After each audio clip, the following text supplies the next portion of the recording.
روزہ رکھنا یہ مسلمان پر جو عاقل بالغ ہیں اور جن پر کوئی شرعی مجبوری نہیں ہے تو اس کو رمضان شریف کا روزہ رکھنا فرض ہے۔ بعض صورتیں جس میں نہیں رکھے جاتے روزے، لیکن وہ بھی بعد میں ان کو قضا کرنی ہوتی ہے۔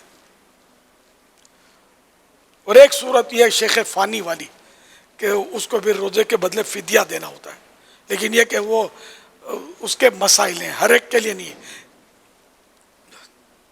تو بہرحال یہ کہ روزے کے فضائل بھی بہت ہیں اور نہ رکھنے کے نقصانات بھی بہت۔ اللہ پاک کے آخری نبی صلی اللہ علیہ وآلہ وسلم کا فرمان عالی شان ہے، جس نے ماہ رمضان کا ایک روزہ بھی خاموشی اور سکون سے رکھا، اس کے لیے جنت میں ایک گھر سبز زبرجد یا سرخ یاقوت کا بنایا جائے گا۔ زبرجد اور سرخ یاقوت یہ وہ ہیروں کے نام ہیں، پتھروں کے نام ہیں، مخصوص غالباً اس کو انگریزی میں جیم یا ڈائمنڈ بولتے ہیں، مگر دنیا کے ڈائمنڈ اور یہ کچھ بھی نہیں ہے۔ دنیا کا سب سے بڑا ہیرا جو ہے نا، یہ غالباً اس کا نام کوہ نور ہے۔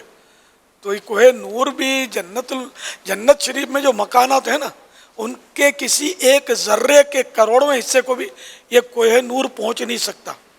جنت اتنی عالی شان ہے۔ تو جو ایک روزہ رکھے سکون اور خاموشی کے ساتھ، تو اس کے لیے جنت میں ایک گھر سبز زبرجد یا سرخ یاقوت کا بنایا جائے گا۔ ایک حدیث پاک میں ارشاد فرمایا، روزے دار کا سونا عبادت اور اس کی خاموشی تسبیح کرنا، اللہ کی پاکی بیان کرنا، اور اس کی دعا قبول اور اس کا عمل مقبول ہوتا ہے۔ ایک حدیث پاک میں ارشاد آخری نبی صلی اللہ علیہ وآلہ وسلم ہے، جو بندہ روزے کی حالت میں صبح کرتا ہے اس کے لیے آسمان کے دروازے کھول دیے جاتے ہیں اور اس کے اعضاء تسبیح کرتے ہیں، اور آسمان دنیا پر رہنے والے یعنی فرشتے اس کے لیے سورج ڈوبنے تک مغفرت کی دعا کرتے رہتے ہیں۔ اگر وہ ایک یا دو رکعتیں پڑھتا ہے تو یہ آسمانوں میں اس کے لیے نور بن جاتی ہیں، اور حور عین یعنی بڑی آنکھوں والی حوروں میں سے اس کی بیویاں کہتی ہیں، اے اللہ پاک تو اس کو ہمارے پاس بھیج دے، ہم اس کے دیدار کی بہت زیادہ مشتاق ہیں، یعنی شوق رکھتی ہیں۔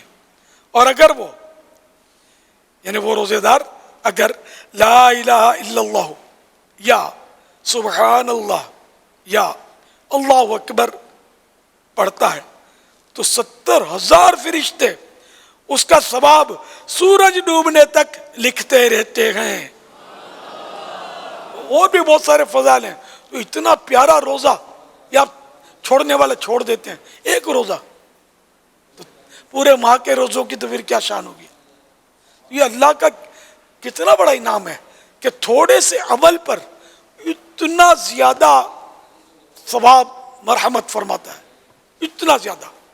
تو میرے پیارے پیارے میٹھے میٹھے بھائیوں، بالکل یعنی کہ آپ بھی روزہ رکھیے، اور جو نہیں رکھتے ان کو بھی ترغیب دلائیے کہ روزہ رکھنا ہے، چاہے کچھ بھی ہو جائے، جب تک شریعت اجازت نہ دے اس وقت تک ہم کو روزہ ترک نہیں کرنا ہے۔ ماہ رمضان کا بالکل حق ادا کرنا ہے۔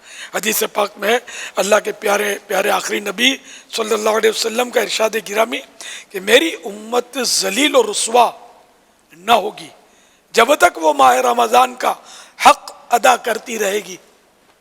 عرض کی گئی یا رسول اللہ صلی اللہ علیہ وآلہ وسلم، رمضان کے حق کو ضائع کرنے میں ان کا ذلیل و رسوا ہونا کیا ہے؟ فرمایا اس ماہ میں ان کا حرام کاموں کا کرنا۔ پھر فرمایا جس نے اس ماہ میں یعنی رمضان میں زنا کیا یا شراب پی تو اگلے رمضان تک اللہ پاک اور جتنے آسمانی فرشتے ہیں سب اس پر لعنت کرتے رہیں گے۔ بس اگر یہ شخص اگلا ماہ رمضان پانے سے پہلے ہی مر گیا تو اس کے پاس کوئی ایسی نیکی نہ ہوگی جو اسے جہنم کی آگ سے بچا سکے۔